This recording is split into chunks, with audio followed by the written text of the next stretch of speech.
ఇవాళ ఈ చెలో నల్గొండ కార్యక్రమం మనం ఎందుకు తీసుకోవాల్సి వచ్చింది?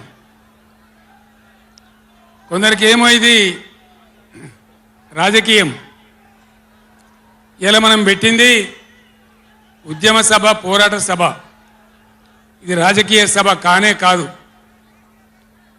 కృష్ణా నదిలో మన జలాలు అనేది, కృష్ణా నీళ్ళ మీద మన హక్కు అనేది మనందరి బతుకులకు జీవన మరణ సమస్య, సావో రేవో తేల్చే సమస్య. ఈ మాట తెలంగాణలో పక్షిలాగా తిరుక్కుంటా నేను చెప్పబట్టి, ఎవడా మైక్, అది ఎవడా మైక్, ఎవడా ఏమిరా నువ్వు కూడా అక్కడ నువ్వు అయింది?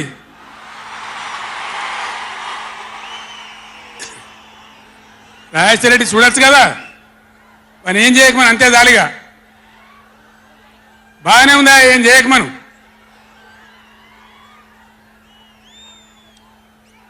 ఇరవై 24 ఏళ్ళ నుంచి పక్షిలాగా తిరుక్కుంటూ నేను మొత్తం రాష్ట్రానికి చెప్తా ఉన్నా. ఇటు కృష్ణ కావచ్చు, అటు గోదావరి కావచ్చు, నీళ్లు లేకపోతే మనకు బతుకు లేదు.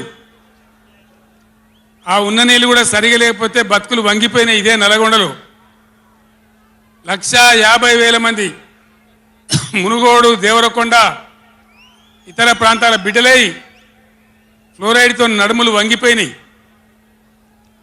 చివరికి ఈ జిల్లాలో ఉద్యమకారులందరూ కలిసి ఆ ఫ్లోరైడ్ ఎఫెక్ట్ అనే బిడ్డలను తీసుకుపోయి ప్రధానమంత్రి టేబుల్ మీద పండబెట్టి, అయ్యా మా బతికిదంటే కూడా ఎవడు పట్టించుకునే వాళ్ళు లేడు. ఆనాడు పార్టీలు లేవా, ఎమ్మెల్యేలు లేరా, మంత్రులు లేరా, ఎవడు పట్టించుకోలే. నల్లగొండలో బీఆర్ఎస్ ప్రభుత్వం వచ్చిన తర్వాత జీరో ఫ్లోరైడ్, నల్లగొండ ఫ్లోరైడ్ రహితంగా చేసిందే బీఆర్ఎస్ గవర్నమెంటు, బీఆర్ఎస్ పార్టీ. అక్కడ ప్రజలు నడితే చెప్తున్నారు. ఇలా ఇంతకుముందు మాకు కాళ్ళు గుంజుతుండే, పెద్ద ఇబ్బంది అవుతుండే, నడుములు గుంజుతుండే, భగీరథ నీళ్ళు వచ్చిన కాడి నుంచి ఆ బాధలు పోయినాయని చెప్తున్నారు. ఎవరిని అడిగినా కూడా చెప్తున్నారు. ఏనాడు ఏ నాయకుడు పట్టించుకోలే. ఇప్పుడు జరుగుతున్నది ఏంది? ఈ సభ పెట్టింది కొంతమంది సన్నాసులు, తెలివిలేక వాళ్లకు వ్యతిరేకమని అనుకుంటున్నారు. నేను ఒక్కటే మాటలో జరగవలసింది చెప్తా. ఉవ్వెత్తున మనం ఉద్యమంలాగా ఎగిసి పడకపోతే, మనల్ని మనం కాపాడుకునే ప్రయత్నం చేయకపోతే ఎవ్వడు కూడా మన రక్షణకు రాడు. మీరు ఈ మాట రాసి పెట్టుకొని మీ గుండెలలో. ఎవ్వడు రాడు. ఆనాడు ఫ్లోరైడ్ నాడు ఎవడు రాలే.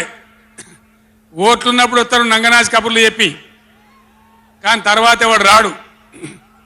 ఓటు గుద్దినం గడ్డకెక్కిందంటే మన ఈపుల గుద్ది మనని బొందలు నూకుతుండే తప్ప ఎవడు రాలే. ఇది జరిగిన చరిత్ర, ఇప్పుడు జరుగుతున్న చరిత్ర. దయచేసి మీరు గమనించాలి. ఇది ఆషామాషి కాదు. ఇది చిల్లర మల్లర రాజకీయ సభ కాదు. రాష్ట్ర ప్రభుత్వానికి కాదు, రాష్ట్ర నాయకులకు కాదు.